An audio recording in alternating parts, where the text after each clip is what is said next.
Greetings, booktubers, and welcome back to Grammaticus Books. Welcome to a booktube potpourri edition of Grammaticus Books.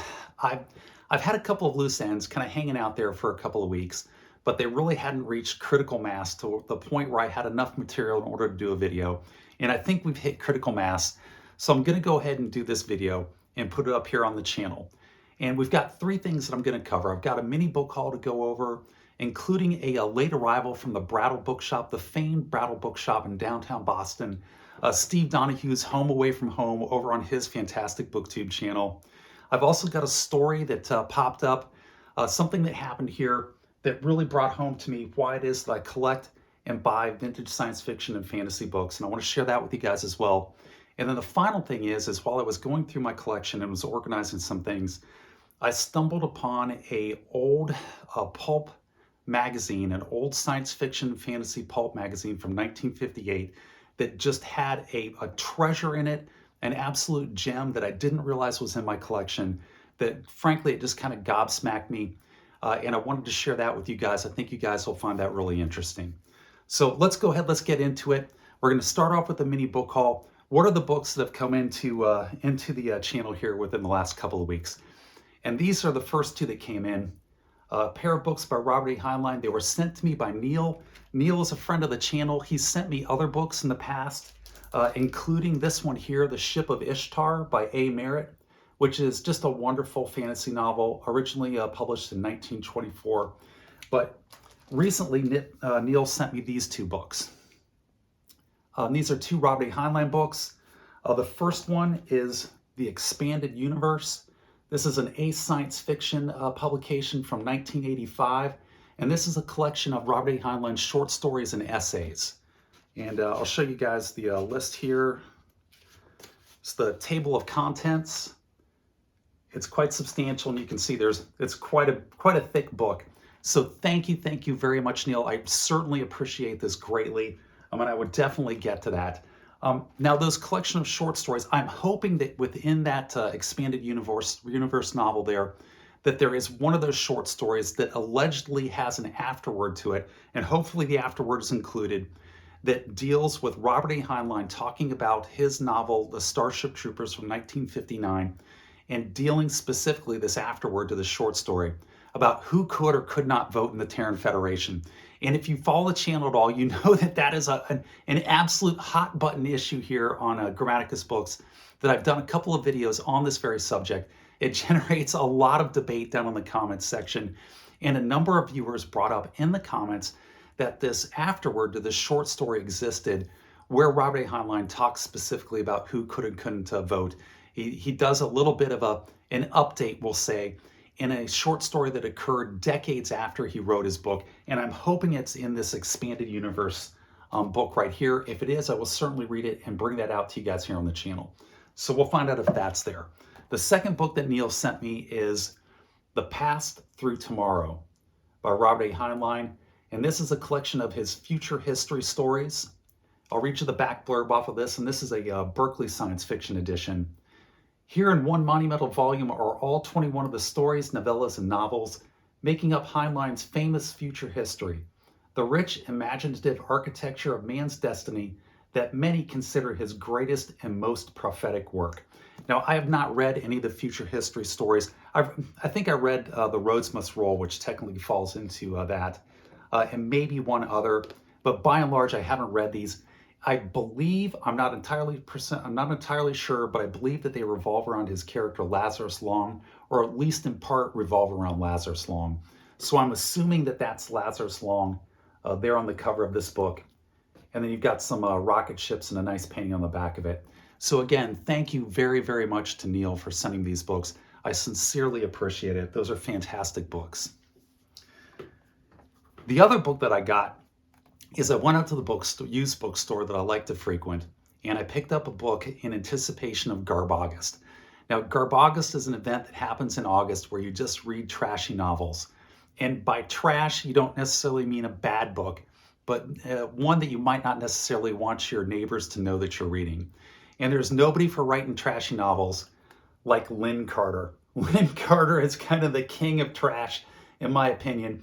I love Lynn Carter. I've probably got a dozen to a dozen to maybe 2 dozen of his books. They're up here. I think they're mostly off camera. But I do enjoy Lynn Carter. He can write some very entertaining, trashy fantasy novels. And then every now and then he can put a stinker in there.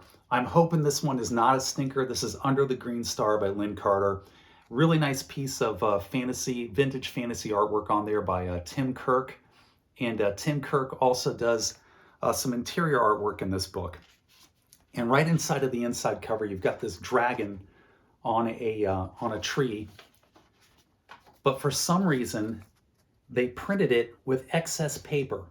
And I don't know if that was a printing error or if that was done intentionally. If anybody knows whether that's a printing error or if that was done intentionally, please let me know down in the comments section below. I will read this in August, and I will give you guys a Garbogust report on Lynn Carter and Under the Green Star. We'll see how that one goes. So the last book that came in was from the Brattle. It was brought to me by one of my kids, my middle kid. She went out to the Brattle Bookshop back in 2023, at the end of 2023, last year, and she forgot that she had picked me up this book. So she recently dropped it off. She dropped it off in the Brattle Bookshop bag itself. Here's the bag from the Brattle. And the book that she picked up for me was Daniel Defoe's The Surprising Adventures of Robinson Crusoe. And this is a second printing from 1899, cloth bound. It's in amazingly good shape for 1899 by Daniel Defoe. Here's the copyright on the inside cover. And then you also have a painting of the author on the next page in. So thank you very much to my daughter for picking it up for me. I sincerely appreciate it. That'll probably be a winter read.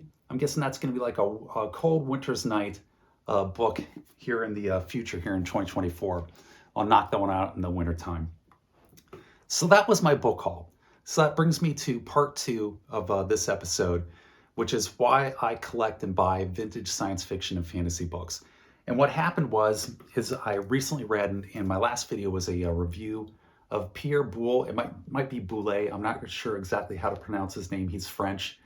And his book here, which is a collection of 6 short stories called The Marvelous Palace. And I really, really like this book. I encourage you to check out the video on it. But here on the dust jacket cover, when I got this book, it says he's also the author of Bridge Over the River Kwai and The Planet of the Apes, which just absolutely floored me. I didn't know that at all. And I enjoyed his writing so much in this book that I decided I needed to go out and get his copy of Planet of the Apes. And I understand that Planet of the Apes, the book, is very, very different from the movie. And there's the new movie coming out at the time to write. So I went to my local library system, I logged on, and I tried to reserve a copy of the book Planet of the Apes. And my library system is a large metropolitan library for a large metropolitan city that is then tied into all the other county libraries surrounding it in order to make one massive library system of over 5 million titles. And of this library system of 5 million titles, they had exactly 1 copy of Planet of the Apes. This is an award-winning book. It's a book that spawned just an epic movie franchise that they're still making movies on. They've got one coming out. It actually just came out like a week ago. I'm going to see the new movie Planet of the Apes tonight. They have 1 copy of Pierre Boulle's Planet of the Apes. And that just brought home with me with just a sledgehammer force why it is that I pick up and I buy these old vintage science fiction and fantasy novels when I can, because it's getting harder and harder to get a hold of these books, particularly the ones from the era that I like with the authors who I appreciate. Even if they're Hugo Award-winning novels, they're just getting scarcer and scarcer to come by. And so that was my story about my personal event that I had happened related to Mr. Pierre Boulle. And again, hopefully I'm pronouncing that correctly, and it's not Boulle in some sort of heavy French pronunciation. But I want to get his Planet of the Apes. When that comes in, I'll read it. I'll definitely give a review on that. I'll compare the book to the movie. I am 3rd on the list to get this book from the library. If I can find one out in a used bookstore, I'll certainly grab it. But if I can't get one in a used bookstore, it's probably going to be a month or 2 in order for me to get the book through the library system. But I'll definitely get that one up on the channel. That should be good. And so that brings me to the 3rd and final part of the video here today. And that is the find, the little treasure that I discovered while I was organizing my books. And I was going through my books, and I have a number of these pulp magazines from the 1940s and the 1950s. And I was looking through them, and I had one that was fantasy and science fiction. That's the title of the pulp, from 1958, August of 1958. And I really hadn't paid attention to what was printed on the front of it. I had just picked it up decades and decades ago, and frankly, I'd forgotten that it was in my collection. And I looked at the painting on it, and the painting just struck me because I recognized it as the painting for Robert A. Heinlein's Have Spacesuit Will Travel. And then I realized that this is the first publication of the novel Have Spacesuit Will Travel. It was published in one of three parts, in this pulp magazine, fantasy and science fiction, starting in August of 1958. And this is the magazine containing part one of Have Spacesuit Will Travel, which is just absolutely my favorite juvenile of Robert A. Heinlein's. You've got the main character on the front there. That's got to be Pee-wee in the background, with them getting off on the moon in the story Have Spacesuit Will Travel, with just that classic piece of vintage science fiction artwork there on the cover of this great pulp magazine. That fantastic story. It's one of my absolute favorite stories of Robert A. Heinlein's, and it is my favorite of his juveniles. And so there you have it out of the bag. And it is the lead story here, Have Spacesuit Will Travel, part one of three. And that was just a spectacular find. It warmed my heart to find that. It warmed my heart to see that just classic science fiction artwork on there. And the first part to the story, Have Spacesuit Will Travel, which again is one of my favorite Heinlein stories. So I wanted to share that with you guys here on the channel. And that's it. With that, I'm going to wrap it up. I'll have a review of a book up on Friday this week, so look forward to that. But with that, I'm going to say take care, be safe, and I'll catch you guys next time.